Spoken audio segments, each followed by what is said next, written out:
चलिए हम बात करेंगे बेसिक अकाउंटिंग टर्म।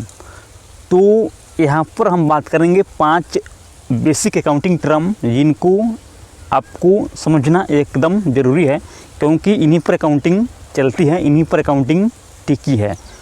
तो प्रथम का रहेगा कैपिटल। तो यहाँ पर कैपिटल किसे कहते हैं, कैपिटल क्या है? तो जब कोई व्यक्ति बिजनेस चालू करना चाहता है तो वहाँ पर उस व्यक्ति को हम बोलते हैं ओनर। ये ओनर है, बिजनेस का मालिक है।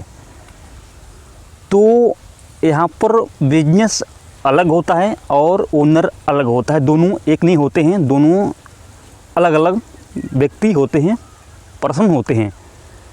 तो यहाँ पर बिजनेस को भी हम एक व्यक्ति मानकर चलते हैं। तो यहाँ पर जब वो ओनर बिजनेस में कैश लगाता है, ठीक है, या नॉन करंट एसेट लेकर आता है या गुड्स लेकर आता है, तो इन तीनों को मिलाकर हम कैपिटल कहते हैं।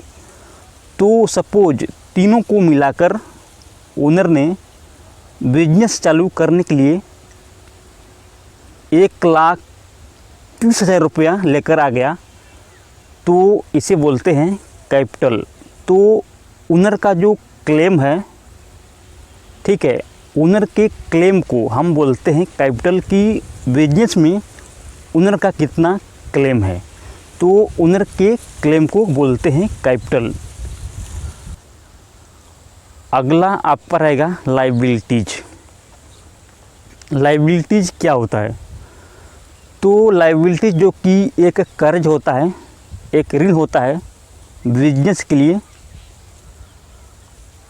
और जो लायबिलिटीज है ये एक बर्डन है, एक बोझ है बिजनेस का ही। तो आउटसाइडर का जो क्लेम है उसे बोलते हैं लायबिलिटीज। तो जो बिजनेस के बाहर वाले व्यक्ति हैं उनको पेमेंट करना है, तो वो है आपका लायबिलिटीज। तो आउटसाइडर के क्लेम को लायबिलिटीज कहेंगे, जो कि बिजनेस के लिए एक कर्ज ही है, लोन है। तो सपोज बैंक लोन है, बैंक लोन जो कि ओनर ने बैंक से लोन लिया था, तो इसको पेमेंट करना है, तो यह है आपका लायबिलिटीज, जो कि बाहर वाले का अमाउंट है, पैसा है, इसको देना है, तो इसको बोलते हैं लायबिलिटीज। और सपोज उधार में गुड्स खरीदा है, तो जो कि हमें क्रेडिटर को पेमेंट करना है, तो ये भी है लायबिलिटीज। तो इतना आपको कहना है कि जो बाहर वाले का जो क्लेम है, ठीक है, वहाँ पर कितना पेमेंट करना है, वही आपका लायबिलिटीज, जो कि फर्म के लिए यानी बिजनेस के लिए क्या है, कर्ज ही होता है, कर्ज। अगला आपका है एसेट्स। एसेट क्या होते हैं? तो कोई भी चीज़ जो आपको फ्यूचर में बेनिफिट देने वाला है, वो है एसेट।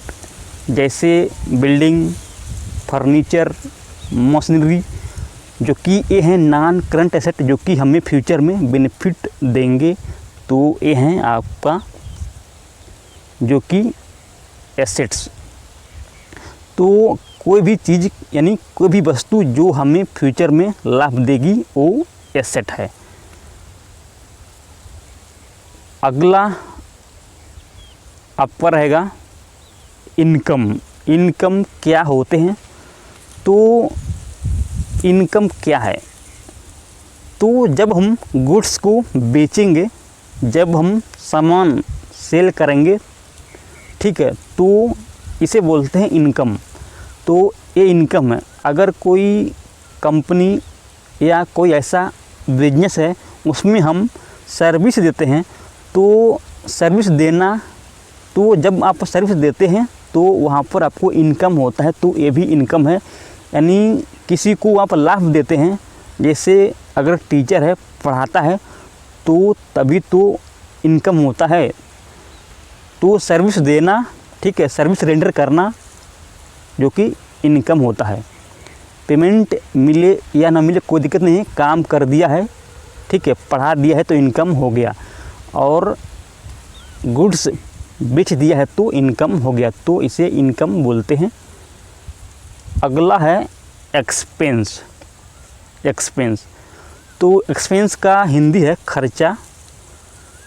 तो एक्सपेंस क्या है? तो जब आपने बेनिफिट ले लिया है तो एक्सपेंस हो गया, इसे एक्सपेंस कहेंगे।